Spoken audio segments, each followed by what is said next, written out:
36ኛ ሳምንት የእንግሊዝ ፕሪሚየር ሊግ ዛሬ ይደረጋል። አንደኛው ወሳኙ ጨዋታ ዌስትሃም ዩናይትድ ከአርሰናል 12:30 ሲል የሚጀምር ጨዋታ ነው። በጨዋታው ዙሪያ የሚነሱ ነጥቦች አሉ።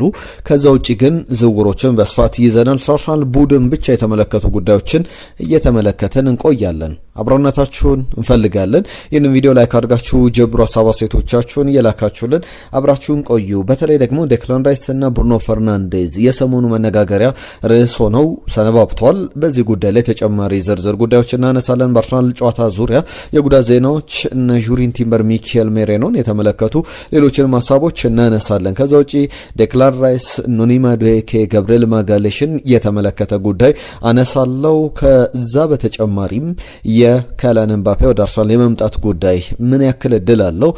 አንዳንድ ተንታኞች እየሰጡት ያለ ሀሳብ አለ። በእነዚህ ጉዳዮች ላይ ቆየት ብለን ዝርዝር ነጥቦችን እያነሳን እየነገርናችሁ እንቆያለን። እናንተስ ምን ታስባላችሁ? ካይላን ኤምባፔ በአርሰናል ቢመጣ የአርሰናልን የዚህ የዲሲፕሊን ወይም ደግሞ በባህሪ ደረጃ የአርሰናል ተጫዋቾች የተገነባውን የአርሰናል ስትራክቸር ያከብራል ወይ? በዛ ደረጃ ለአርሰናል ይመጥናል ወይ ብላችሁ ታስባላችሁ? በጣም ጥሩ አቅም ያለው ተጫዋች እንደሆነ ከዓለማችን ቁጥር አንድ የወቅቱ ተጫዋቾች መካከል አንዱ ነውና ወደ አርሰናል ስሙ እየተያዘ ይገኛል። በእነዚህ ነጥቦች ላይ ዝርዝር ጉዳዮች እናነሳለን። ዌስትሃም ዩናይትድ ከአርሰናል ስለስንት ይጠናቀቃል? እስቲ ሀሳብ አስተያየቶቻችሁን ላኩልን። ትናንትና ሙሉ ቀን አርሰናል ሁለቱንም ዋንጫ ያነሳል፣ የዌስትሃምን ጨዋታ ጨምሮ ማለት ነው። በተለይ ደግሞ የዌስትሃምን ጨዋታ 2-0 በሆነ ውጤት ያሸንፏል ብሏል። ቻምፒየንስ ሊግና ፕሪሚየር ሊጉን ያነሳልን ሀሳብ ነው። ጀማል አህመድ ሰላም ኢትዮ አርሰናሎች፣ ኤንዞ አርሰናል ቢመጣ ምኞቴ ነው። ቸልሲን ሳይቀላቀል በፊት ስመኘው የነበረ ተጫዋች ነው። አሁንም እንዲሳካ ምኞቴ ነው ብሏል። ከቸልሲ ወደ አርሰናል ቢመጣ የምትሉት ተጫዋች ማን ነው ብለን ትናንትና ለጠየቅነው ነው። በዚህ ሀሳብ ላይ ዛሬ ሀሳብ አስተያየቶቻችሁን ልትልኩልን ትችላላችሁ። ቶፊቅ የኬሬሽ ሰላም ቤተሰቦች፣ እኔ ከቸልሲ አርሰናልን ቢያስፈርመው ደስ የሚለኝ ዊሊያም ኤስታቪዮ እና ሪስ ጄምስ ናቸው ብሏል። የሚገርም ሀሳብ ነው ያነሳው ቶፊቅ የኬሬሽ። በተለይ ዊሊያም ኤስታቪዮ በጣም የሚገርም አቅም ያለው፣ ሪስ ጄምስ ደግሞ በጣም አምበል መሆን የሚችል በጣም ታየር ኤ ላይ የሚቀመጥ ሱፐርስታር የሚባል ተጫዋች ነውና ጥሩ ስሞችን አንስቷል። አየነው ሙሉዓለም ሰላም ምርጦች እንዴት ናችሁ? ባለባና ቪክቶር ትክክለኛ ወጣት አማካዮች ናቸው።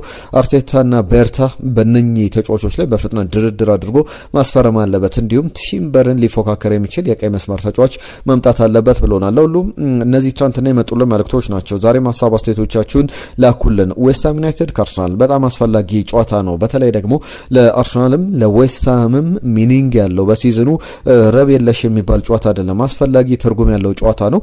ዌስትሃም በእርግጥ በአርሰናል ብዙ የተሸነፈ ቡድን ነው። 38 ጨዋታዎችን በአርሰናል በፕሪሚየር ሊግ ላይ ብቻ ተሸንፏል ወይም በእነዚህ ጊዜያት ላይ አርሰናል የበለጠ ያሸነፈው ቡድን ቢኖር በተለይ በእርስ በርስ ግንኙነቶች ይቀመጣሉና ኤቨርተንን ነው 40 ጊዜ ማሸነፍ የቻለው። ከዛ ውጪ ደግሞ ዌስትሃም ብዙ የተሸነፈው ከአርሰናል በመቀጠል የበለጠ ሊቨርፑል 39 ጨዋታ አርሰናል 38። ይህንን ጨዋታ ማሸነፍ የሚችል ከሆነ አርሰናል ለ39ኛ ጊዜ ዌስትሃምን በማሸነፍ ከሊቨርፑል ጋር ዌስትሃምን ብዙ በማሸነፍ ብሎ የሚጠራ ነውና አንዳንድ ፌቨራይት የሚባሉ ቡድኖች ይኖራሉ። ክርስቲያኖ ሮናልዶ አትሌቲኮ ማድሪድ ላይ ብዙ ግቦችን ሲያስቆጥር የሚመቸው ፌቨራይት ቡድኑ አትሌቲኮ ማድሪድ ነው ይባላል። ለቡካዮ ሳካ ለምሳሌ ዌስትሃም ዩናይትድ ፌቨራይት የሚባል ቡድኑ እንደሆነ እናውቃለን። እና ከሁለቱ ቡድኖች ግንኙነት ጋር በተያያዘ ግን ብዙ ማለት ይቻላል። አርሰናል 58 በመቶ ጨዋታውን የማሸነፍ ከሜዳው ውጪ ቢሆንም ለንደን ስቴዲየም ላይ ቢሆንም የማሸነፍ ቅድሚያ ግምት አግኝቷል። የዌስትሃም ደግሞ 19 በመቶ። ከዛ ውጪ ሌሎቹን በመቶኞች ስንመለከት ባቸው ውጤት ጨዋታ የመጠናቀቅ እድል አለው የሚል ቁጥሮች ተቀምጧል። ሁለቱ ቡድኖች በቅርብ ጊዜ በተለይ ባለፉት ሁለት የውድድር ዘመን ከዚህኛው የውድድር ዘመን በፊት 2023-24 2024-25 ላይ ዌስትሃም ዩናይትድ አርሰናልን በኤምሬትስ ስቴዲየም ያሸንፍ ነበር። አርሰናል ደግሞ በለንደን ስቴዲየም በተከታታይ ያሸንፍ ነበረ። ዘንድሮ ግን በኤምሬትስ ስቴዲየም የመጀመሪያው ዙር ጨዋታ ላይ ታስታውሱታላችሁ። ዴክላን ራይስ 38ኛው ደቂቃ ላይ፣ ቡካዮ ሳካ 67ኛው ደቂቃ ላይ የሳካ የፍጹም ቅጣት ምት ግብ ናት 2-0 አርሰናል አሸንፎ ነበረ። አሁን ደግሞ በሁለቱ ቡድኖች ግንኙነት ላይ አምና በዚህ በለንደን ስቴዲየም ያስደረገውን ጨዋታ አርሰናል 5-2 በሆነ ውጤት ነበር ያሸነፈው። ጋብሪኤል፣ ትሮሳርድ፣ ኦደጋርድ፣ ሃቨርትዝ፣ ሳካ ግቦችን ያስቆጠሩበት ጨዋታ ነበረ። በተለይ ደግሞ የኦደጋርድና የሳካ ሁለት የፍጹም ቅጣት ምት ግቦች ነበሩ። አርሰናል ከሜዳ ውጪ በጣም የሚመቸው ስቴዲየም ቢኖር የለንደን ስቴዲየም ነው። ከዛ በፊት በነበረው 2023/24 የውድድር ዘመን ደግሞ 6-0 አሸንፎ ነበር። ሳሊባ፣ ሳካ፣ ጋብሪኤል እንዲሁም ደግሞ ትሮሳርድና ራይስ አስቆጥሮ 6-0 የተጠናቀቀ ጨዋታ ነበር። አሁንም የበላይነቱን የሚወስድበት አይነት ጨዋታ ይሆናል ተብሎ ይጠበቃል። ብዙዎቻችሁ ዌስትሃም ላለመውረድ ይጫወታልና በጣም ጠንካራ ጨዋታ ይሆናል ብላችሁ ስጋት ሊገባችሁ ይችላል። ነገር ግን አንድ ከግምት እንድታስገቡት የምፈልገው ነገር አለ በአርሰናልና በዌስትሃም ጨዋታ ላይ። ይህ ጨዋታ ለአርሰናልም በጣም አስፈላጊ ነው፣ ምንም በማያጠራጥር መንገድ ለዌስትሃም ዩናይትድም በጣም አስፈላጊ ጨዋታ ነው። ነገር ግን ዌስትሃም ዩናይትድ አሁን ምንድን ነው የሚጠበቅበት በዚህ ጨዋታ ላይ? ነጥብ ባቸው ውጤት ማጠናቀቅ ወይስ ደግሞ ማሸነፍ? የዌስትሃም የመጀመሪያ ምርጫ የሚሆነው ወደ ሜዳ ሲገባ ለማሸነፍ ነው። በእርግጥ ኑኖ ኤስፒሪቶ ሳንቶ ከትልቅ ቡድኖች ጋር በጣም አፕሴት የሚያደርጉ ትልቅ ቡድኖችን የሚያሸንፉ አይነት አሰልጣኝ ናቸው። በጣም በመልሶ ማጥቃት ቡድናቸውን የሚያዘጋጁና እድሎችን፣ ክፍተቶችን ተጠቅመው አንድ ግብ ሁለት ግቦችን አስቆጥረው ጨዋታውን ለመዝጋት የሚሄዱ አይነት አሰልጣኝ እንደሆኑ ይታወቃል። በዚህ ጨዋታ ላይ ያ የሚጠበቅ ነገር ሊሆን ይችላል። ግን ዌስትሃም ሙሉ ለሙሉ ሀሳቡን ጥሎ መከላከል ላይ ትኩረት ያደርጋል ብሎ ማሰብ በጣም ከባድ ነው። ስለዚህ አርሰናል በጣም ሰፊ እድል አለው። ዌስትሃም ወራጅ ቀጠና ላይ መሆኑ ጭምር እድሎችን ይዞለት የሚመጣበት ጨዋታ ነው። በትክክልም ለዌስትሃም ማሸነፍ ይኖርበታል። ወራጅ ቀጠና ላይ ነው የሚገኘው። አቻ እንኳን ቢወጣ ከወራጅ ቀጠና አይወጣም። ማሸነፍ ብቻ ነው የሚጠበቅበት። አሸንፎ እንኳን የቶትናም ሆትስፐርን የሰኞ ከሊድስ ዩናይትድ ጋር የሚያደርገውን ጨዋታ መጠበቅ ይኖርበታል። በዚህ ጨዋታ ላይ ግን ዌስትሃም ዩናይትድ የሚሸነፍ ከሆነ የነጥብ ልዩነቱ በሁለቱ ቡድኖች መካከል በጣም አሳሳቢ ነው የሚሆነውና ለዛም ይመስላል ለዌስትሃም ዩናይትድ ማሸነፍ የሚገባው። ለምሳሌ 36 ነጥቦች አሉ። ቶትናም 37 ነጥቦችን በማከላቸው አንድ ነጥብ ልዩነት ነው ያለው።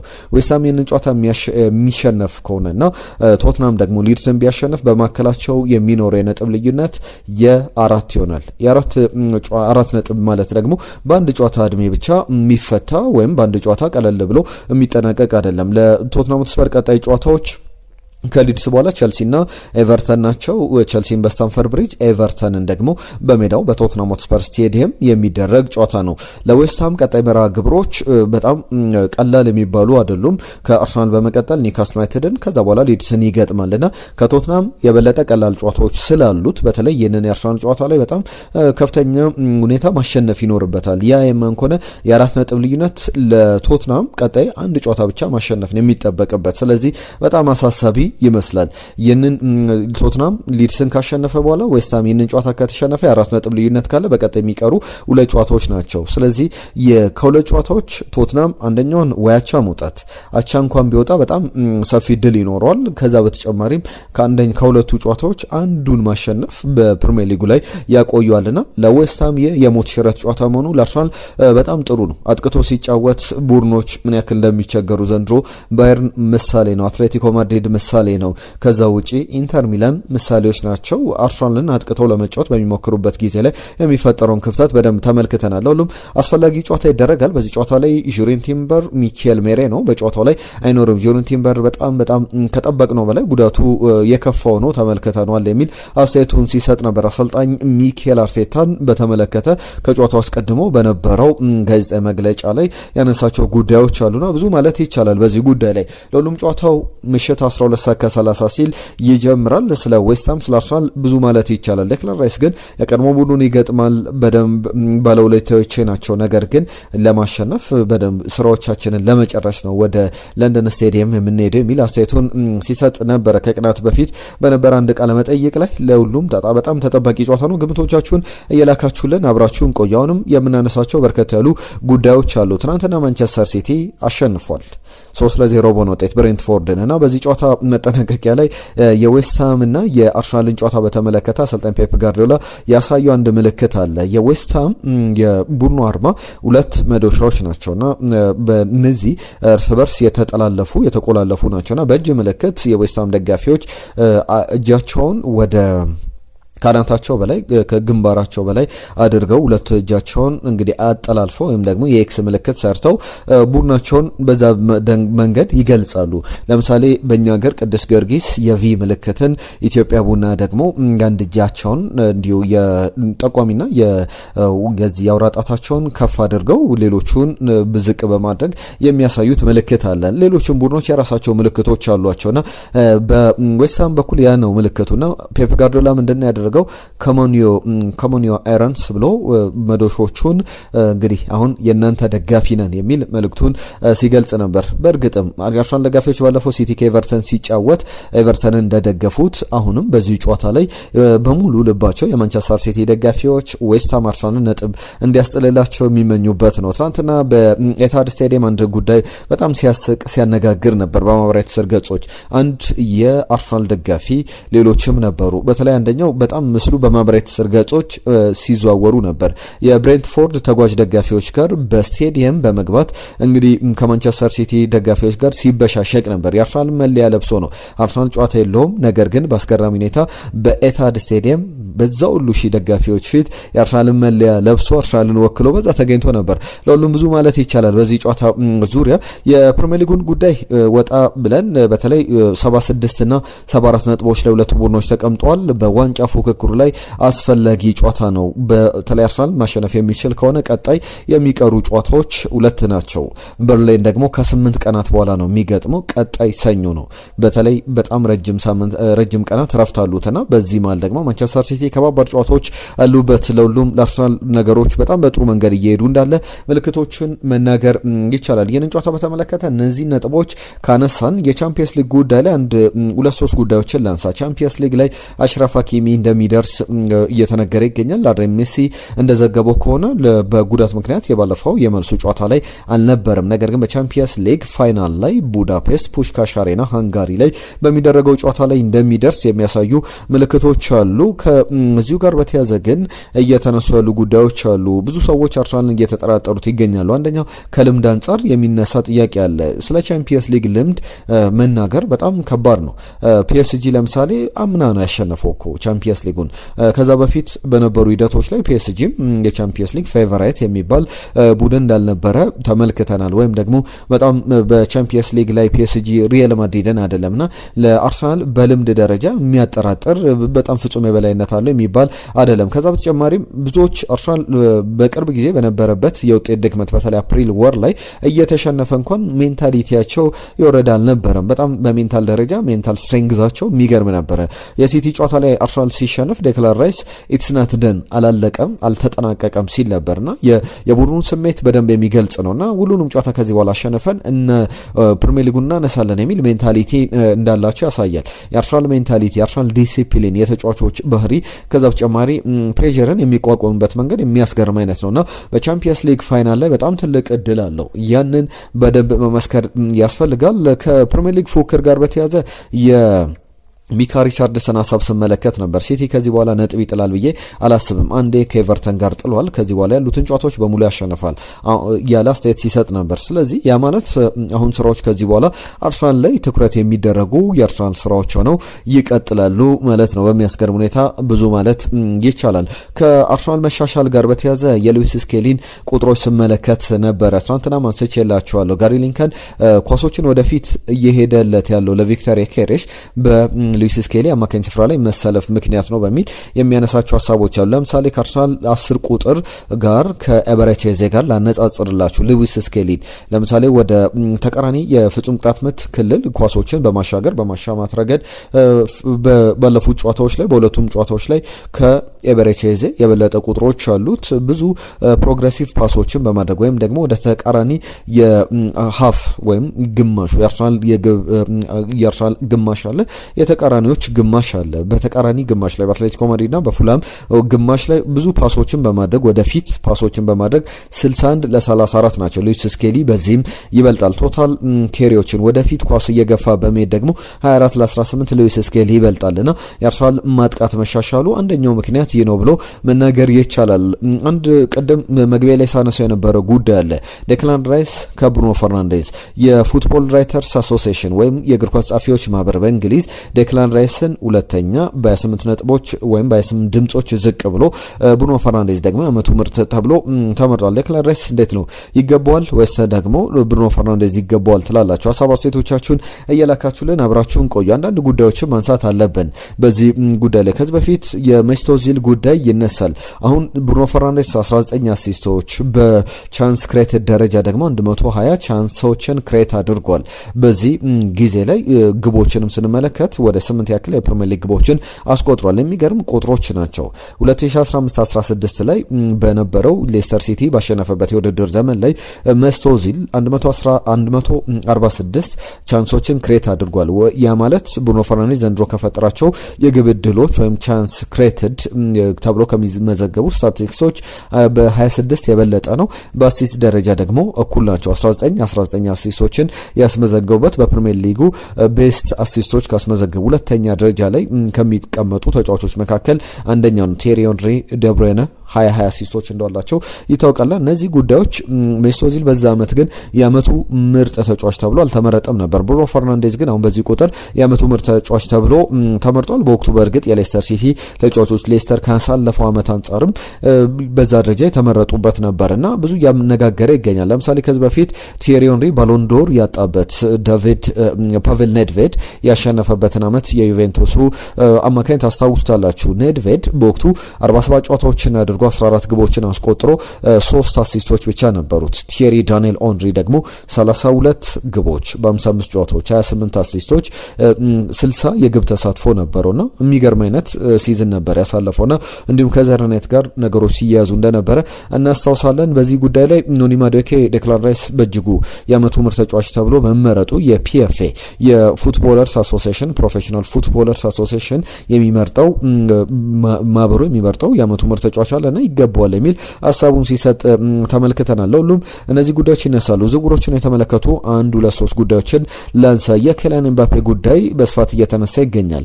ኬሊያን ኤምባፔ 50 ሚሊዮን በላይ ሰዎች ከሪያል ማድሪድ ይልቀቅ ብለው ድምጽ አሰባስበው ድምጻቸው በማህበራዊ ትስስር ገጾች በደንብ ሲባል ነበር። ይህ ድምጽ የፊርማ ስነ ስርዓት ነው። ፊርማቸውን በደንብ ከተመለከተ በኋላ ሪያል ማድሪድ ሀሳብ ይቀይራሉ፣ የኬሊያን ኤምባፔን ይለቃሉ የሚለው በጣም የሚያጠራጥር ጉዳይ ነው። ከዚህ በፊት ዋን ክራይፍ በባርሰሎና በኩል ሊዮኔል ሜሲና ኔይማር ጁኒየር በነበሩበት ወቅት ላይ በአንድ መርከብ ላይ 2 ካፒቴን የለም።